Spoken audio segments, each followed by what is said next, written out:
Hello, everyone, and welcome to Conversations in Horror. I am your host, Kevin L. Powers. I'm also the festival director and program director of Something Wicked Film Festival and Events. And welcome to our amazing show where we talk about a whole bunch of horror and a whole bunch of gore. But this month, we are doing something a little bit different than what we've done in the past. We are focusing on Valentine's Day and Black History Month. The film that we have coming up for you in this episode is Tales from the Crypt presents Demon Knight. And to talk about this movie is two of my favorite guests on the show so far, Nate Hill and Dave Watkins. I want to thank both of them for joining me for this conversation. Nate, tell everyone a little bit about who you do, or who you are, what you do. Who do I do? Well, I didn't realize we were going to get so personal right off the bat. But you don't have to tell us, man. You just tell us about yourself. It's fine. All right. My name is Nate Hill, and I read a lot. There's a lot of horror novels and horror comics I have consumed, and I have a lot of useless information and imagery just rattling around in my brain. And I'm here to release some of it. And yeah, here I am. All right, Dave, tell everyone a little bit about who you are. Okay. Well, yeah, I watch a lot of movies, but I'm also work on movies as well. I write, direct, and produce. I've done several web series you can check out online. I got Lumber Baron of Jasper County, which is a comedy. It's spinoff Ghost Killing Squad is a horror comedy, and Herman Jones, which is a psychological thriller and horror. Excellent. So the movie we are discussing for this week is Tales from the Crypt's Demon Knight. It also happens to be the first film that was a spinoff from the amazing HBO show Tales from the Crypt. Their first big screen adaptation, so to speak, but they decided not to do like an anthology film like the show was, but to do a self-contained feature film. Now, I watched Tales from the Crypt religiously as a kid when it was airing on HBO. So when I saw this movie, I was really psyched and pumped up to see, the Crypt Keeper and the feature-length film on the big screen. Tell me, guys, what were your impressions or experiences first watching this film? Good. Go ahead, Nate. Yeah. Generally. In fact, let me start off with giving you the quick official synopsis of this film, just to get everybody on the same board. And movie came out, what, 95? Was it? 1995. 1995. Okay, and officially, story goes, ex-soldier Frank Breaker, played by William Sadler, is the guardian of an ancient key that can unlock tremendous evil. The sinister but charming collector, played by Billy Zane, is a demon who wants the key so he can initiate the apocalypse. On the run from wicked mercenaries for almost 90 years, Breaker finally stops at a boarding house in New Mexico where, with the help of its quirky residents, he plans to face off against the collector and his band of ghouls, preventing them from ever seizing the key. Where are you getting that synopsis from? Because you need a credit who's ever wrote that thing. I think it was IMDb. Okay. Either that or Wikipedia. I don't know. I went through a couple websites. And that is the gist of the film itself. And I remember seeing this movie when I was a wee lad. I was never as devoted to Tales from the Crypt as Dave or Kevin here, but I remember being extremely entertained by Demon Knight in the theater, as despite how derivative it may be and how much it might remind you of other horror films, it still manages to be entertaining, despite what critics and other foolish folk might say. Demon Knight is a damned entertaining film. I like its B-movie schlock and the fact that it was actually in the theaters instead of direct to DVD. What about you? Yeah, I think I saw it in the theater twice. I liked it so much. So and for some reason I liked it so much I bought a shirt with a poster on it. I remember having a shirt with the Demon Knight poster. But yeah, Nice. I don't know. I liked the show, and I was into the show, and it was, it kind of hit the sweet spot, I guess. I don't know. So, well, this is a unusual film, I guess, for the time, because that was when a lot of, I guess, African American directors and filmmakers were coming up. Ernest Dickerson directed this, who had been mostly a DP slash cinematographer for films, and I've discussed it before, Death by Temptation earlier, of which he was also the cinematographer for. With this one, he had a pretty damn good cast. And that was probably because it was HBO's, Tales from the Crypt's first feature-length film, and they were putting everything ahead for this film. There was no stops for trying to present this as a big budget film for audiences, because originally they were planning on doing 3 of these things. But Right. And as far as he actually had some say in the casting. He did get him to cast like Jada Pinkett in it. He originally wanted to go with somebody else, and he was able to get her in there. Jada Pinkett before she became Jada Pinkett Smith. Yeah. And so he got her in there, and then her, I guess was CCH Pounder, was that her mom in it, or is she just she must have been a relative of some sort. So he was able to get he was able to get a little bit of different mix of of cast members there. Mm-hmm. Really, is the director and that actress related? Or they actually wanted to cast Cameron Diaz in it originally. Oh yeah, I that character coming across that, which is kind of odd to consider. Honestly. It would have been. I mean, Cameron Diaz was pretty big at that point, but it was good that he was able to get Jada Pinkett in there. She's and I think really it's but just the way that the way it worked out too, the way the characters built up. I'm sorry, what were we talking about? Just how great a cast this movie actually is. Yeah, we were talking about the cast because really so the standout to me is Billy Zane.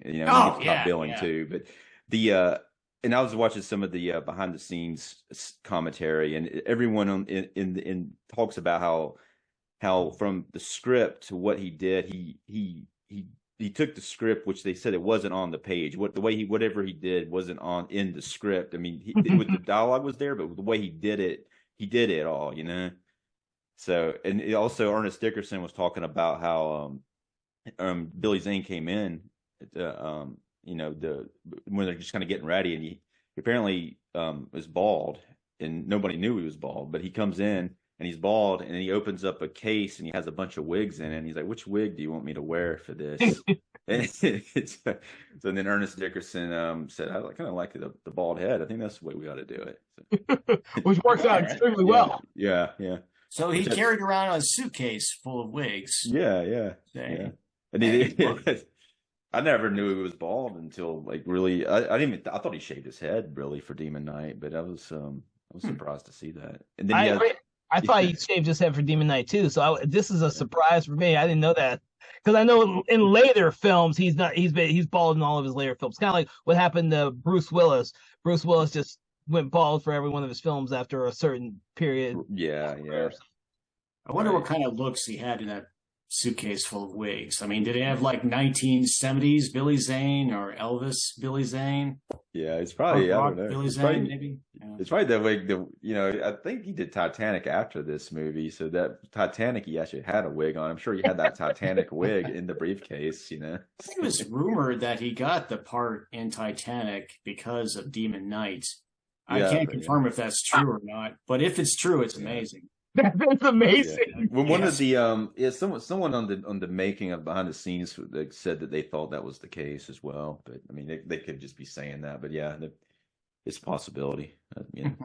Well, you can say that Jada Pinkett Smith, just her career blew up after this film. She started starring in her own movies, and instead of just being the love interest in some of her earlier films, she started actually being a presence in a lot of films, because Demon Knight was successful when it first came out, unlike its sequel, Bordello Blood.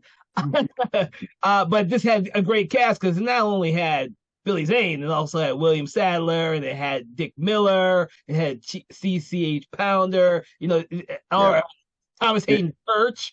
This is like for Dick Miller though. In this one, it's like usually when you see him, he's in a scene and then gets killed. Like most of the Roger Corman movies, except for the Bucket of Blood, and he's in Gremlins too, a pretty good bit. But the first Gremlins, he's in a few scenes. But you're not used to seeing him play a character who's on screen as much as he is in this movie, and he did a great job with it. Yep. So they had room to stretch himself, I'm sure. Yeah. One more quick note about Billy Zane. He must have had a great time in this movie. I mean, that guy's enthusiasm and charisma here, he's just like letting it all loose. Yeah. He's definitely like having the time of his life, and he's doing an interview for the I think it's 2016 interview, and he's saying I'm down with making a sequel. Let's do it. He's but I think it's one of those characters that it kind of reminds me a little bit in some instances of Beetlejuice a little bit. At one point especially when he first reveals that he's the demon, and he jumps outside and he's like, fuck this cowboy shit, and he throws off his hat. And that's right. He does that little cowboy dance of his, gets all into it. Yeah. How great was that? Yeah. And then he splits his wrist and bleeds green slime all over the ground. And which they say they apparently got that green slime from glow sticks. They open glow sticks and then I've heard that too. I've heard that one too. It looks kind of like it, but. I guess another thing about the cast in general, and this is awesome that is an ensemble piece, even though William Sadler is the protagonist character, and obviously, but the rest of the characters, you don't know, going into it, you don't know who is going to be, you don't know that Jada Pickett's going to be the Demon Knight replacement until it gets further into the movie, and they do a good job of not really showcasing her that much until it gets to the point where she needs to be showcased. She's in it just as much as everybody else up until she becomes really important to the plot. Exactly. Yeah, I agree with that. When I rewatched it, I kind of realized that they spent a good bit of time with each of the characters, especially some of the earlier ones, before they killed them. Right? Yeah. Which is very rare for these type of. I hate to call them B horror movies. Yeah. That's essentially what it is, and it was not afraid to admit that it was a B horror movie. It was coming from a B horror movie show. We gotta keep that in mind. Right, and yeah. And once that though, it was once the violence starts though, when Villain Zane comes in, he punches the sheriff's head through. Oh yeah, it's gets his fist stuck in the guy's skull. But it's weird because it is in a lot of ways it is just like a bunch of people trapped inside of a location for the majority of the movie. It's a siege story. Yeah. Kind of like Rio Bravo or Night of the Living Dead or Assault on Precinct 13 sort of deal. But at the same time, it works though. The way that Ernest Dickerson is able to direct it in a way that you don't feel that. To me, I didn't feel that in the movie. Especially the first time I saw it. I felt it more now, but the first time I saw it, I never really thought this is just a bunch of people trapped in a place trying to ward off something. Yeah, I agree with you, and I think it is too the cinematographer and Ernest Dickerson's. What do you call it? Direction. Yeah, direction. But Ernest Dickerson, like you said, he started as a cinematographer, so he does have he has a very that type of eye for cinematography and to make the location very, very interesting throughout it without you thinking, hey, we're stuck in this which the location looks very good anyway. It's a very interesting looking location. That was apparently an airport hangar that they were able to rent and just make everything inside of it and just turn, and then they say in the script it's supposed to be some kind of old church. So it's kind of like it doesn't even look like a church, but it looks weird, which is cool though. I mean, that's why they got the stained glass windows in there, but it's a very odd looking location, which makes it a church that's been converted into a hotel. Yeah. That somehow also has this underground cavern beneath it.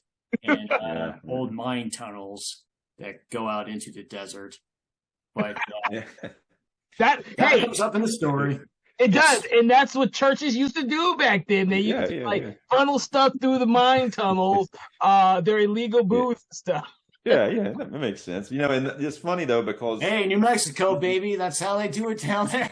What's interesting is apparently From Dusk Till Dawn was supposed to be a Tales from the Crypt movie, and and so was The Frighteners. Yeah, actually, if you can imagine that. But if you think about From Dusk Till Dawn, how similar the location is in a way, even though it's like a whorehouse, but it is a similar location where they all get stuck inside the place and they have to go under it to get out. Mm-hmm.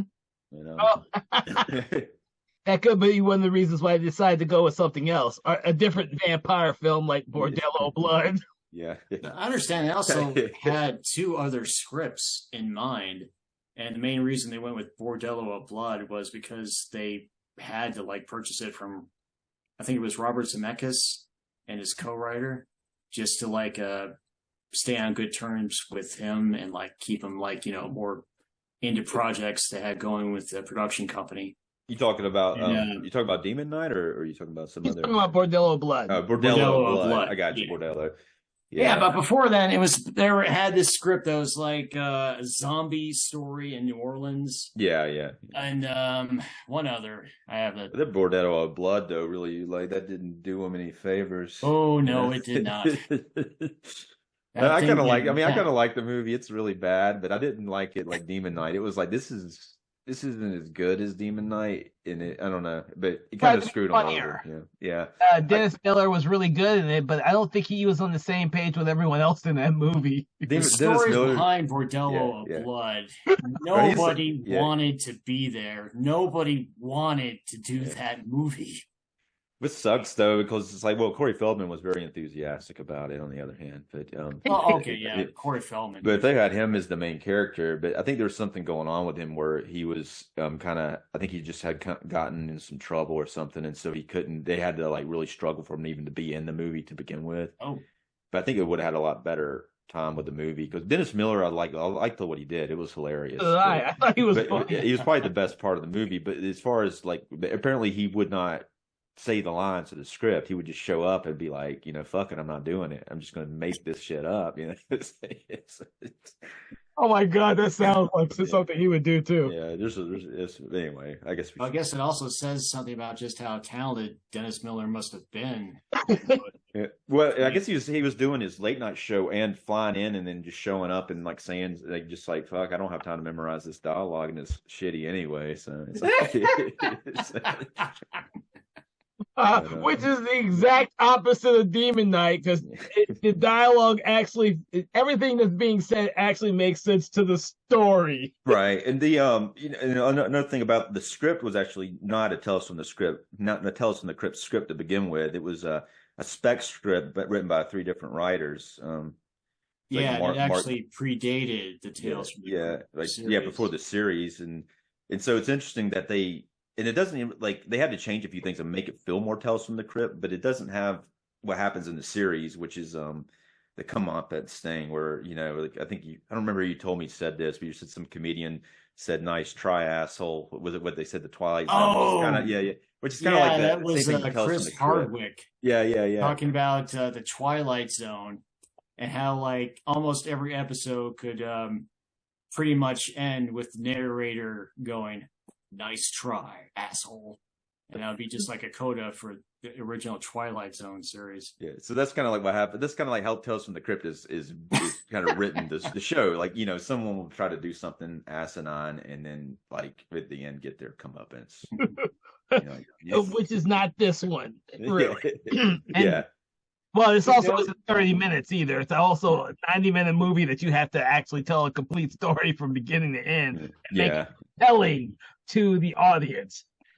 So they got some this has got a lot of mythology into the story, which kind of it kind of helps, and it kind of adds opens some additional questions that are never really answered in the movie, but it does add a little interesting stuff, especially with the key and the demons and the Demon Knight concepts never fully. Is he always fighting demons, or there's some question of that? He says he says once when he passes it to Jada Pickett's Smith's character, he says you'll have to eventually, when all the stars on your hand align, you'll have to fight again in the same way I did. So I don't know. But to me, it seems like he's almost always have to be fighting demons, but I don't know. But there's another line of dialogue in the movie that makes me think, because he knows like which.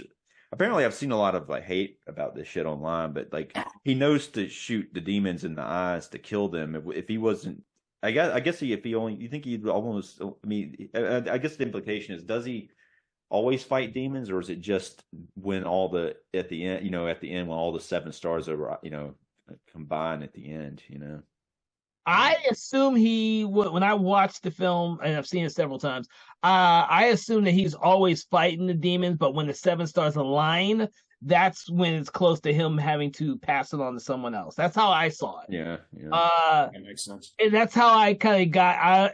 And you may or may not see that way because of the very end, when Jada Pinkett Smith, she seals the bus she's getting on and she's leaving town. Of course, the other demon shows up already. Yeah. She's had to be for it can't be more than like a day or two. Like how long does that blood last in there? It's like it seems like they're very like generous with it. They're just like pouring it all the time, Then like, can you imagine at the end she covers herself with it?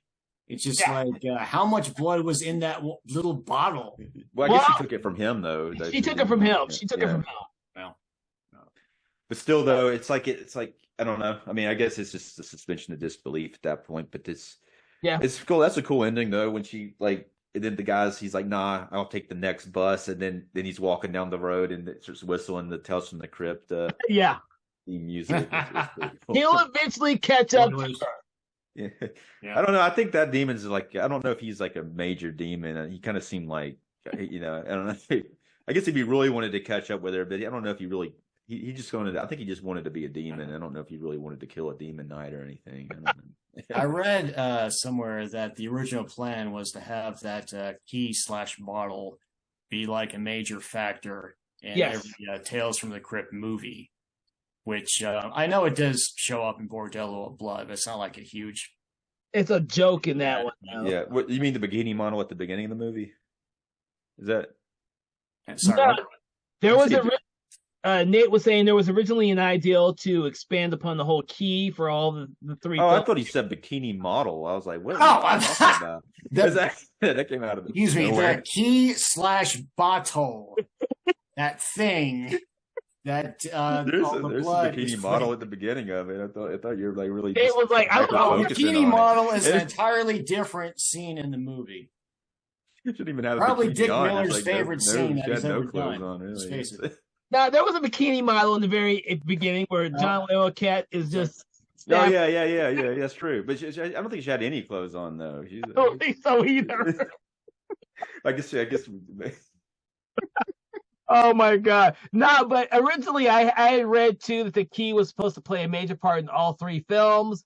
But I think when they were forced to use that script for Bordello of Blood, the whole key thing got thrown out the window, and so it became a joke prop in Bordello of Blood, and then of course that tanked, and then there was never a 3rd film until they did Ritual, which was really just a throwaway film that they just clipped on Tales from the Crypt at the beginning. I never saw the 3rd one. It could have been cool. I only found out about it while I was looking up Demon Knight. Yeah, it could have been cool if they focused on the key, and I thought they were going to do that when the original movies were coming out. But it was an idea that no one thought was going to be worth a damn, so they just kind of chucked it through. And I was like, oh, but that's such a cool fucking prop. That key is cool. It was weird though, because this movie was very successful at the box office. It made like twice its budget. And it's weird that it's weird that they couldn't do the next one right. I mean, I don't know. You think Bordello Blood doesn't sound like necessarily the worst idea ever, but it just didn't work for some reason. I guess people just weren't feeling the vampires at the time.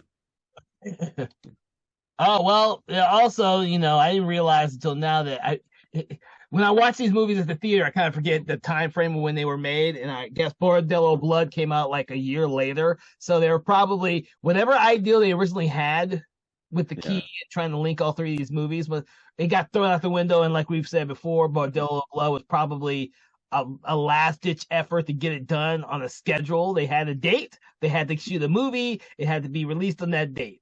I some of my opinions on it because back then, and I hate to say this, a lot of 90s franchises would come out with the sequels very, very fast. The late 80s and 90s were something like that, where you'd see these sequels to successful franchises come out really fast.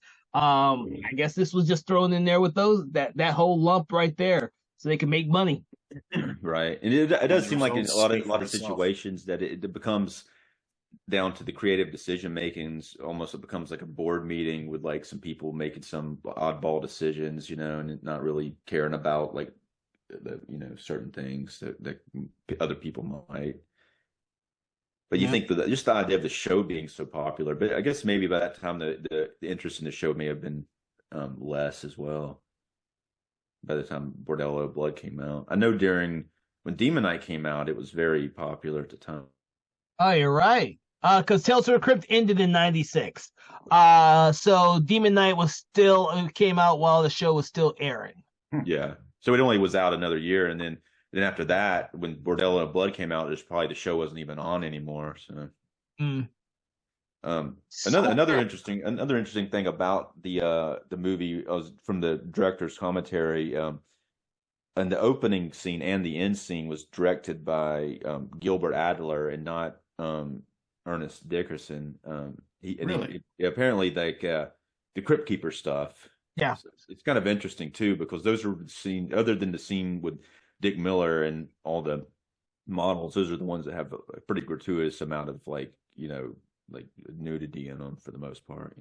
But it also has the the Crypt Keeper stuff. Apparently, Gilbert Adler was more he was more in tune with the Crypt Keeper. And Ernest Dickerson said he didn't care. He just said I was focusing on the rest of the movie at the time, and it wasn't even something that didn't bothered him. Well, I wouldn't be surprised because he also directed Bordello of Blood too. So, and I thought he was mostly just the producer on Tales from the Crypt until he did Bordello of Blood. Who knows? We don't know all the details because we're not doing that movie yet.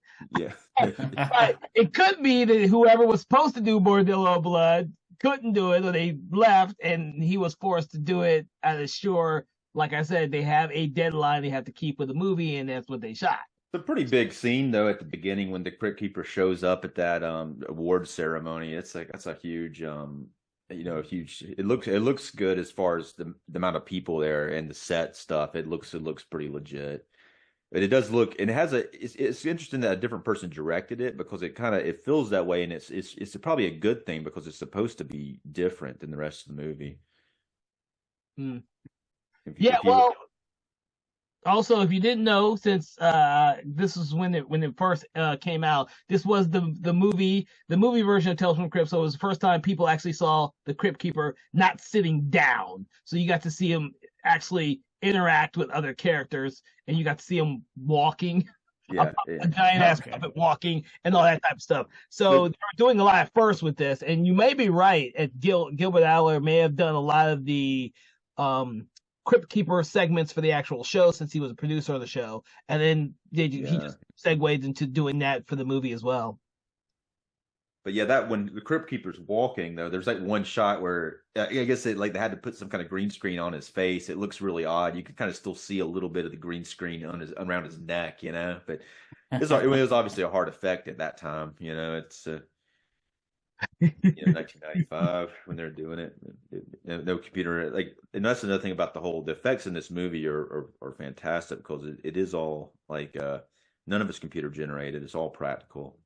Yeah, I mean, that's the thing about this movie. There's a lot of effects in this movie, a lot of gore in this movie. So if you have audience, if you haven't seen the movie before, be aware of that. People, it may seem like a normal film, but anyone who's actually seen Tales from the Crypt knows that in between all the thriller aspects, they like to have their gore too. It was on the HBO. It wasn't originally on broadcast cable until later on when I forget who bought the rights to. Yeah, I think it was Fox, I believe. Yeah, and they cut out all the Yeah. gore and stuff for that broadcast version. Apparently, there's like an issue with the rights right now, and they can't really do anything with it. Like even HBO can't play the episodes because it's like a rights issue. Oh, that's a lot of HBO shows. A lot of older HBO shows have that issue. And it's like they can't even do any more stuff with it just because it's funny who's ever got the rights. When why don't they do something with it? They're just going to hold the rights and be like, okay, they're just going to sit on Tales from the Crypt. Well, keep in mind like that. Well, you got to keep in mind that Tales from the Crypt was originally an EC comic title. And if you've seen the British movie, there's a British movie based on Tales from the Crypt. About that, I had no idea there was a 1972 Tales from the Crypt movie out there. I got a copy of it. I started looking into this. That was news to me. Yeah. The show and the movie utilizes one of the same exact stories. Yeah. The Santa Claus one. Santa Claus one. So Vault of Horror is also another comic it was based on. But... Yep, Vault of Horror, and then they also did a movie called Two Fisted Tales that was a TV version movie, also based on the same EC comics. But they when they made these movies, they just borrowed stories from all of them. Yeah. Like Tales from the Crypt, the show borrowed tales from all of these different EC comics. It wasn't just the Tales from the Crypt comic. It was all of these different comics. The Two Fisted Tales movie did the same thing, and the Vault of Horror and the original Tales from the Crypt movie did the same thing. They just kind of flip-flopped because they were all EC comics. So I think one of those things is we bought the rights to EC comics. We can use whatever story we want to. But the movies decided to veer off that and do something original, which is not so original now because they just took someone else's script and made it into a Tales from the Crypt script. Yeah. So how well does the original Tales from the Crypt movie that came out in the 70s, how well does that hold up? I watched it not too long ago. It's old, it's very 70s feeling to it. It's kind of British, British kind of feel to it. I mean, is it like more slow pace the way 1970s movies? So it has that what happens is like a bunch of the characters are all in this crypt at the beginning, kind of like the someone like a Grim Reaper like character brings them in there, and then they tell their stories, and as they're telling the stories, they're all dead at the end, and then they're at the end of their stories, then they end up, it's one of those things, kind of like they do in Tales from the Hood, of course it was the original one, so. It's not like it must have been kind of Crypt Keeper. Is he have any kind of makeup on? I think was it Ralph Richardson plays him, I believe. I can't remember anymore. He's like a British actor who's I'll look it up. I think it's Ralph Richardson. But it's a British production, just like Vault of Horror was. And what happened was, Peter Cushing's in it too, isn't it? Yeah, Peter Cushing's in it, and one of Peter Cushing's in it, and he's in the one, the story that's most liked. Yeah, he's like a kind of like pitiful character that gets killed, I believe. Yeah, Ralph Richardson plays it, so he's a really proper kind of British dude. He has a pretty good presence, and he kind of looks like someone who'd be a Grim Reaper, I guess. But yeah, I mean, he's kind of like a Christopher Lee type, but. Well, at least he's not like William Sadler in the Bill and Ted. Oh yeah. He's not that type of Grim Reaper. Yeah, that's awesome though when he does that, But William Sadler though is very like this is like the role in Demon Knight is not like something you see him do either a lot, because that's not the type of character you really see him playing, and he had it was a really good part for him. Mm-hmm. Yeah, because you're more used to him being either the bad guy or the underhanded good guy.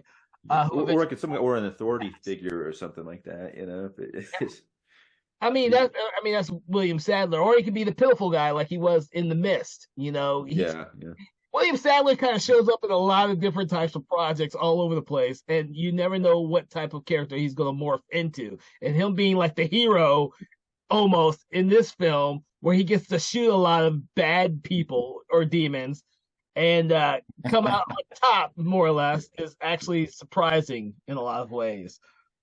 Yeah. But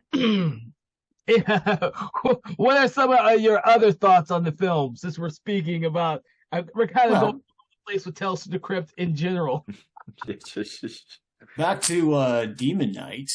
I understand that some of the original writers on the project, they also went on to a 90s show called Brimstone, which I don't know if you've seen that, but Brimstone shares a lot of DNA with Demon Knight, including the whole thing where if you shoot the demons in the eyes, that's what you need to do to defeat the demon. And Why do you think that people hate that demon getting shot in the eye shit so much? Like I've actually seen people point that out as something they fucking hate, you know? really? I didn't know that was a thing, actually. I don't know. I've seen it on some boards, you know, or some people talk about it. I'm like, I mean, you got to be able to kill him some way, you know. You got to have some way for him to die, you know. Yeah, it's like what's wrong with shooting him in the eyes, you know? And then their eyes are all glowy, and you know they explode when you shoot them in the Zombies eyes. already have the brain. You got to shoot something else. Well, I kind of saw that, the eyes are the window to the soul. You're feasting the soul of these demons by shooting them in the eye. That's how I saw it. Zombies got the brain. Vampires got the hearts. Come on, you got to give the demons something here. I never had a problem with it. It's just weird with sometimes when you read something like that and you're like, why is there a problem with it? You know, I don't get it. You know. Well, I like the aspect of that when you shoot them in the eyes and they more or less die. Like a bolt of electricity comes right back at the person. Yeah, it looks pretty cool. Yeah. William Sadler, like one last fuck you, man. Exactly.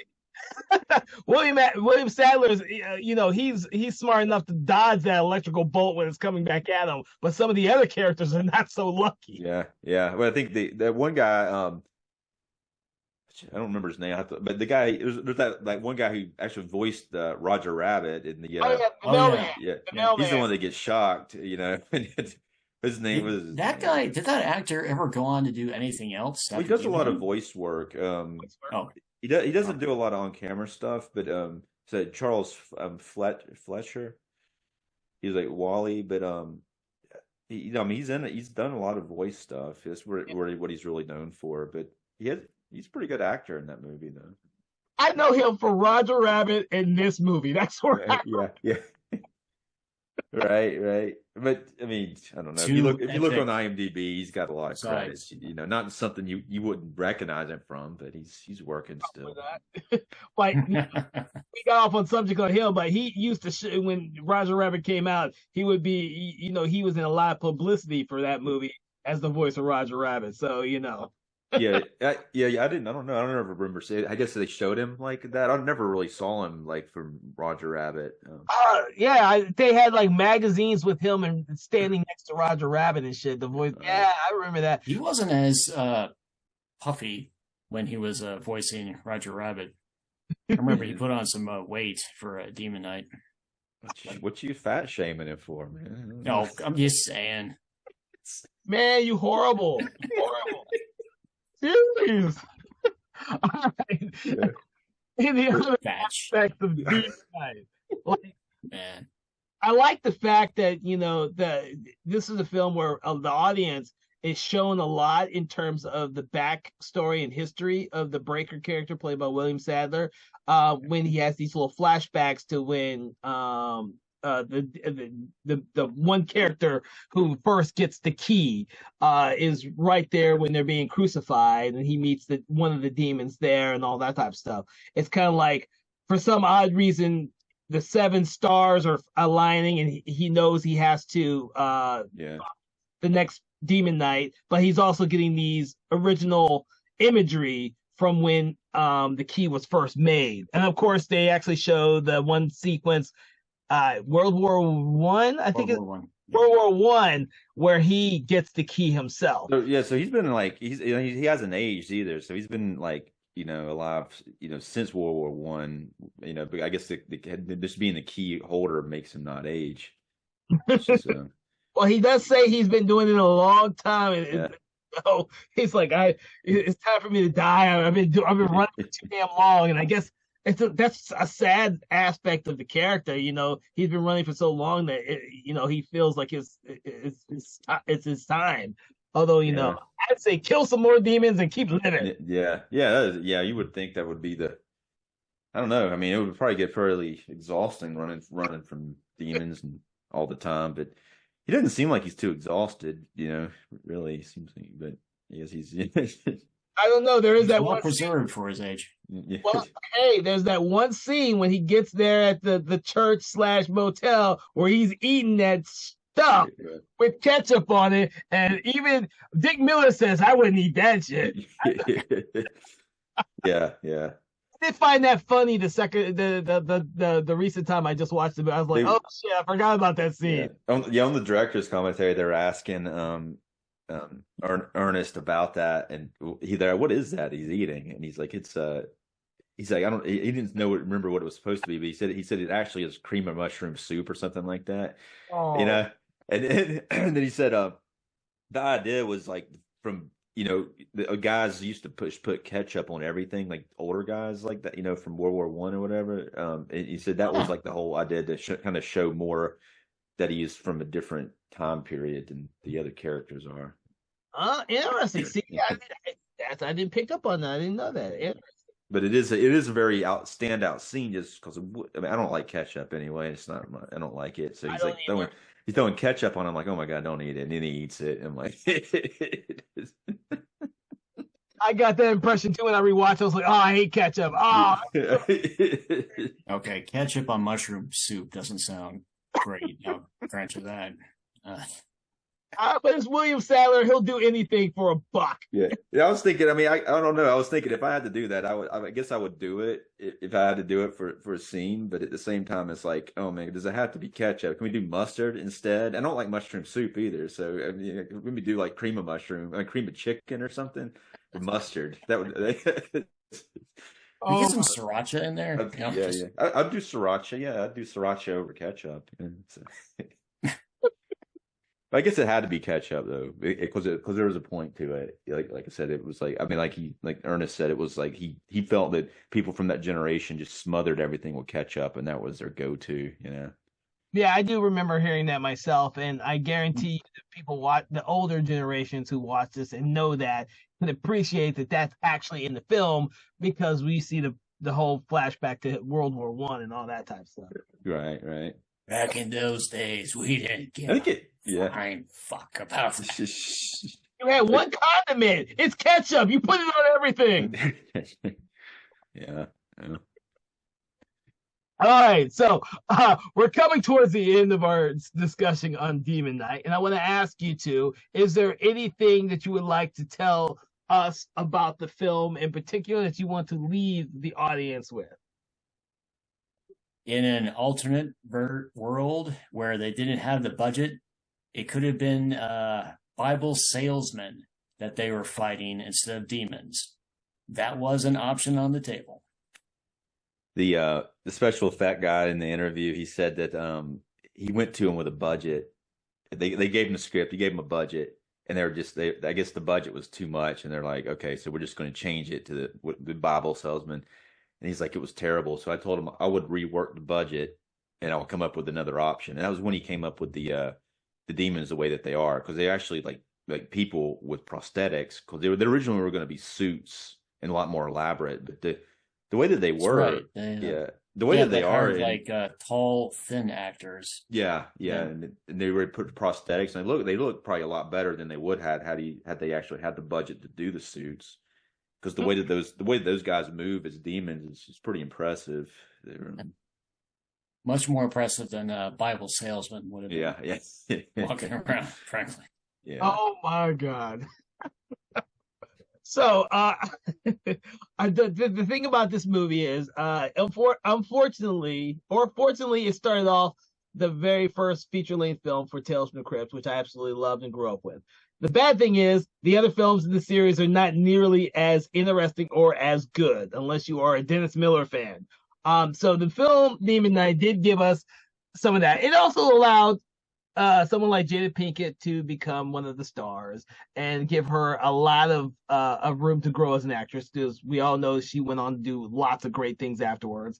The same with Billy Zane, who was so charismatic in this film that he probably will never be able to live this film down as being one of my favorite roles that he's ever been in.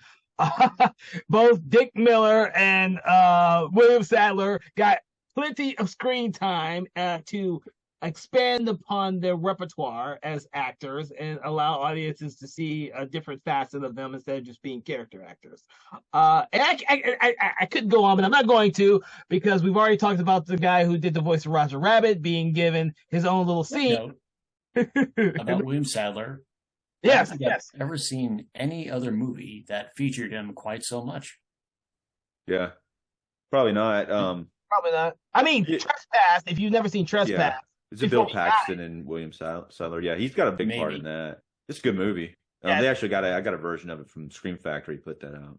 Oh, but I guess one person we didn't talk about much. Now that you mentioned all that, we never talked about Thomas Hayden Church much. He plays like a real prick in this one, but he commits to it. You